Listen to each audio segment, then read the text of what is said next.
I, 32F, found out my boyfriend, 34M, has a child with his second cousin. How do I move forward? I, 32F, recently found out that my boyfriend, 34M, has a child with his second cousin. Our relationship is very new, 1 month, and we have only known each other for a few months. He told me, in his words, that they had sex one night when he was completely inebriated and she was sober. He has no recollection of the evening and considers the event to be not consensual. Unfortunately, she got pregnant, and decided to keep this child, now a teenager. He has been paying child support the whole time, but he has not ever met the child. This unfortunate event took place when my boyfriend was in a very dark place in life, and he is in a much different place now. Additionally, my boyfriend and I get along very well. If it wasn't for this news, I would have zero hesitation about continuing the relationship. I am obviously surprised and don't know how to process all of this info. Any advice on how to move forward? Amendment to original post to add more detail on what my concerns are. 1. There is a lot of family drama in general. There's been a few other stories about family members that I am questioning the overall family dynamics. 2. Wondering how I can support him, considering that he obviously carries a lot of shame, guilt, embarrassment, etc. from this situation. 3. Blindly trusting this story at face value and worried there's more to unpack.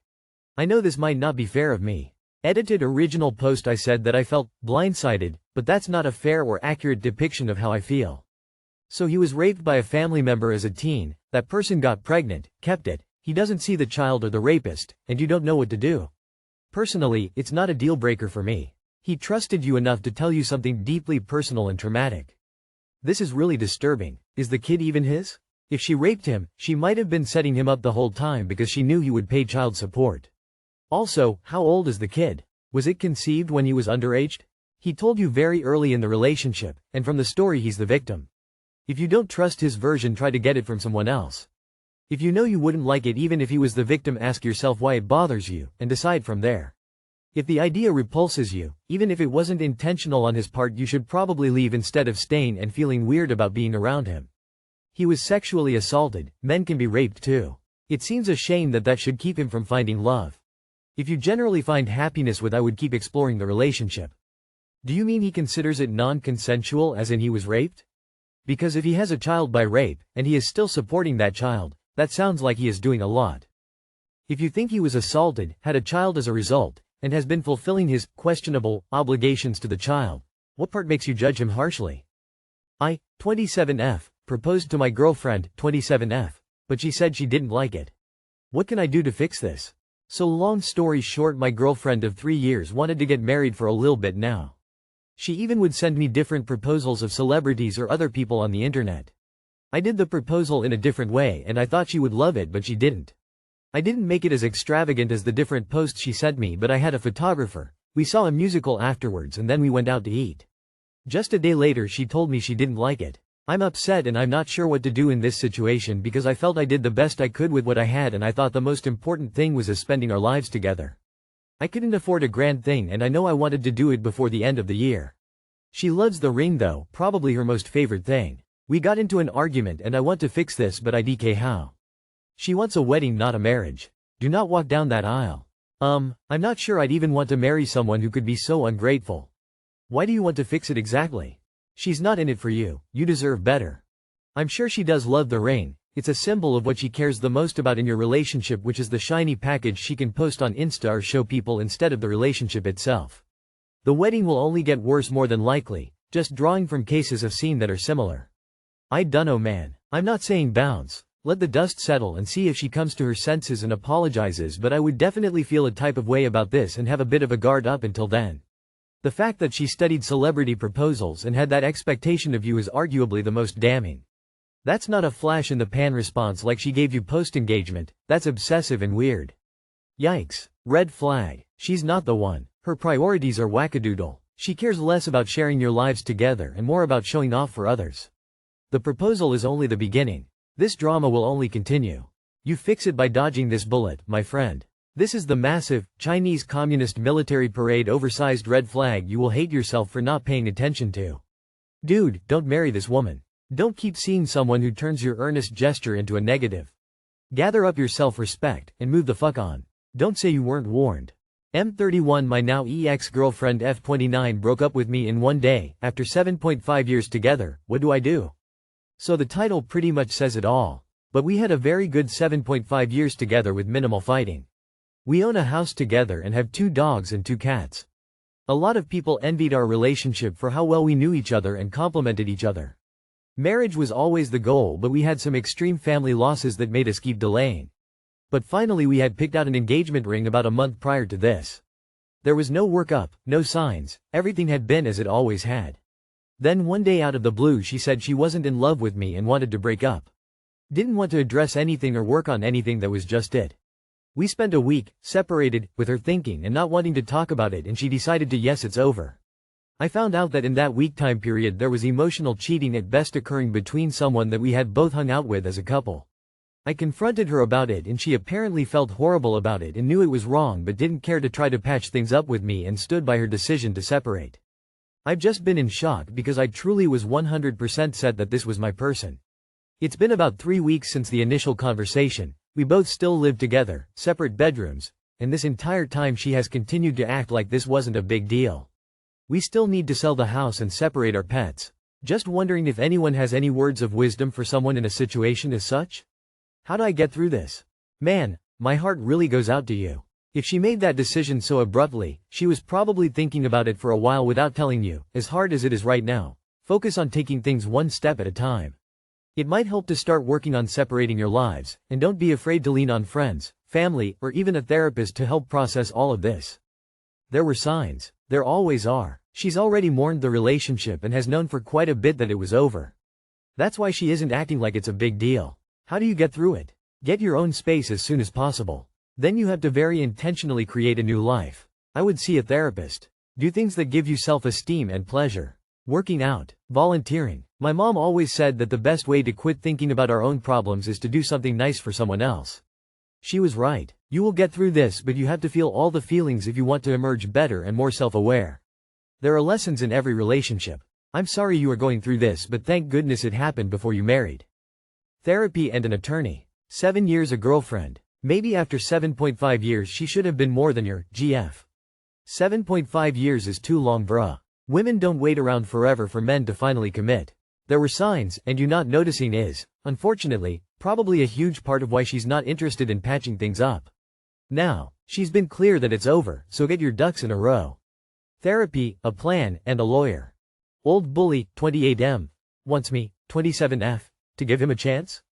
Apologies. Essay incoming. This week I ran into an old university classmate at a networking event. My degree was a 5-year course. As mine and this guy's surnames were near each other in the alphabet, we ended up getting paired, grouped together a lot throughout the first 4 years. I saw very little of him in our final year. My experiences of him in the first 3 years of university were extremely negative. Typical popular jock kinda guy. He was very rude, arrogant, and generally intimidating. For whatever reason, he took a disliking to me within our first few weeks of school, and he went out of his way to be nasty thereafter. It was honestly a really upsetting and traumatic time, and I had to have a lot of support from my family through it. I'm now in therapy about the bullying from him and his friends, amongst other things. One time in our 3rd year, I stood up to him. I just snapped. He'd been rude again in front of other people and I'd had enough. But needless to say, from here, things change. I think me snapping instilled some sort of respect for me in him, and his demeanor toward me changed entirely. He began speaking to me softly, complimenting me, e.g. I remember once he told me my voice was calm and soothing, being near me more, and one time on a class night out, he tried to come onto me. Just the one time. We never spoke about, addressed it after. He was very drunk. He also expressed jealousy one time I was talking about another guy with my girlfriend and he was within earshot. So, I figured he'd become attracted to me in some way. As I said, after that incident in our 3rd year, he changed. He never apologized, but he was nice to me. He started referring to me by an endearing nickname. He would have considered us friends, I'm sure. This continued for the rest of 3rd and 4th year. Honestly, I never saw him as a friend. I was civil and polite, but I always secretly resented him. I felt such deep hurt from him. I'll admit, it probably was fake of me. But I was just relieved he was not bullying me anymore. I'd been his victim for 2.5 years and I was grateful for a bit of peace, though I never felt comfortable around him. I was always on edge. In our final year we mercifully got moved to different groupings and I hardly ever saw him or spoke to him again. When we graduated, I removed him off Facebook and Instagram and just wanted to move on with my life. As I said, I'm now in therapy and working on my PTSD diagnosis. He and his friends are largely responsible for it, I'm not going to sugarcoat it. Imagine near daily bullying from grown men for 2.5 years of your early formative adult years. I don't think I need to say how very damaging it can be for a young woman. Fast forward to this week, we're now just over 3 years out of uni. I haven't seen him since our final year. I was at a networking conference for my industry, which is a very close-knit industry. My stomach drops and dread seizes me when I see him across the conference hall. I hope to God he doesn't see me too, but he does. Oh, does he notice me? He comes over and looks happy to see me. We catch up briefly, and then to my dismay he decides to sit next to me for 2 of the lectures. The feelings I thought I'd been dealing with came rushing up again like a tidal wave. It's so much easier to forgive and move on when you don't have to see the people who trigger you. But he was right there next to me, acting like old friends, which, I guess, in his mind we probably are.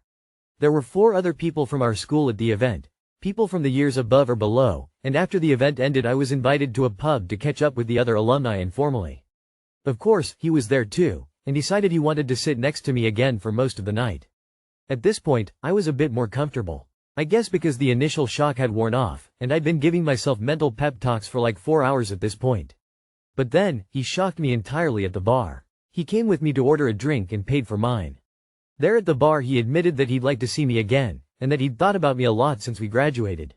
I guess with a few drinks down me, I was feeling bold, and also because I'm working on assertiveness. I said something along the lines of, "You've been thinking about me? Including all the times you were an absolute dick to me?" I'll admit, it was satisfying seeing his face drop. "Maybe that makes me a bad person, IDK. He replied looking very sheepish, "Oh yeah. I'm really sorry about that. I thought we'd put it behind us. I don't have any excuse." I got so mad that I nearly teared up. I don't think I showed just how mad I was, but I did say, "You're saying sorry now?" That seems pretty convenient. He thought we'd put it behind us? How fucking easy for him. Had he ever apologized or addressed how he'd treated me before that? Was he just saying it now that I'd called him out and he is interested in me? I just excused myself from the bar and went back to sit with everyone else. I didn't exactly ignore him for the rest of the night, it was an intimate group, but I kept my distance and he seemed to pick up on the cue and left me alone. A few days since have passed and it's been turmoil. Then to top it off, yesterday he sent me a very long message request. In short, he apologized for how he treated me at university. He said he genuinely thought we had become friends and moved past it, and that he had noticed I'd unfriended him on social media since graduating but didn't read too much into it, just thinking that we'd grown apart in our final year. But now he can see that he's obviously hurt me. He said he'd been unkind to me because I'd rejected his friend in our first year, and that friend had gotten all of his boys to turn on me. News to me. Now I finally know why they were all so horrible. He then went on to say of course that wasn't an excuse, but it was the honest reason, and he'd grown since he was 18-21 and was a different man now, and that he hopes I can forgive him and give him a chance. He said that, truthfully, he's liked me for a long time and that he'd like to go for coffee this weekend to talk this all out. To be honest, the hurt is so deep. I feel embarrassed knowing his and his friends' actions have caused me to have PTSD and put me in therapy, whilst he's been merrily carrying on through life totally unaffected by everything. There are a lot of conflicting emotions. I guess I never felt safe enough till now to express how much he'd hurt me. And a part of me wants him to hurt too. I want to reject him hard, but at the same time I feel the angel on my shoulder telling me to forgive and maybe hear him out. I'm thinking, what about all the times he was nice after? What about the times he tried to make you laugh? What if he has truly changed? But I just don't believe he could have changed that drastically. Could I ever see him romantically? Honestly, he is handsome. And very charismatic. He was nothing but kind to me after I stood up for myself. But I feel like it's a huge betrayal to my 18-21-year-old self. It feels like I'm not honoring myself. Those are shallow reasons to be interested in someone, especially after they hurt you. Am I interested in him? Is this something like Stockholm Syndrome? This is the most confusing time of my life. Honestly, I'd rather just not reply and try and pick myself up from this whole ordeal and move forward as I have been trying to do already. I need to see my therapist ASAP, but she's away for 3 weeks, so Reddit will have to do. I already know what my parents and sister would say. They hate him and his friends, they were there for me through it all. They know what went down. My sister would say make him cry, rip into him. Tell him you'd never consider him, that you were never friends, that you hated him all along. My parents would say never speak to him again. My dad would honestly beat him up if he could. I guess I'm answering my own question? I don't know why I'm curious about entertaining this meeting. Fucking hell. Send a girl some help, please. Edit. For those who are confused, where I haven't made myself explicitly clear, I am not interested in this guy romantically. This whole post was a stressed stream of consciousness. Truly, now my debate is whether to give him a chance to explain himself and apologize in person this weekend. Apologies if that wasn't clear. I do not want to fuck him, date him, marry him. Maybe be friends? Civil? Say my piece? I don't know. Edit number 2. Thanks so much to all those who are commenting and giving advice, their input. I really appreciate it, and I'm so grateful to get so many uplifting, supportive and validating responses. Sending lots of love to each one of you. You're all very smart and emotionally intelligent, and I like hearing your perspectives. Don't reply. He doesn't deserve any more of your precious time and energy. His desire for your attention doesn't entitle him to it in any way. I don't know why I'm curious about entertaining this. Well, you wrote all this. What's on the other side that's attracting you to him? You mentioned a bit, but is there more than that? This might be the cynical side of me, but what if it's act to get with you and manipulate you? Please be careful that you don't lose yourself in trying to one-up him and show him up or whatever. People might change, but it seems he said it just to get in your good graces again. You achieved more without him, healed yourself, why go through that again? Just my 2 cents. Meet up with him for what? He's not trying to be your friend, he wants to get in your pants. He will just play the long game of pretending to be your friend, thinking he can wear you down to the point you will date him. Stop trying to entertain losers from your past that have traumatized you. Like there are other guys in the world. I don't understand why people who do give the same losers multiple chances to fuck them over. I mean, you could invest time into the other billion guys who didn't traumatize you. You'll feel better just blocking him. There's nothing to be conflicted about. Cut this person out of your life forever. If he ever manages to claw his way back in, it's gonna be a repeat of the awful 2.5 years you experienced, but this time, you'll have slept with him, too. Sorry to be blunt, but this is as stupid as a parent telling a child that someone bullies them because they like them, especially when little boys are being bullies to little girls. No, they do not. It's a stupid movie trope.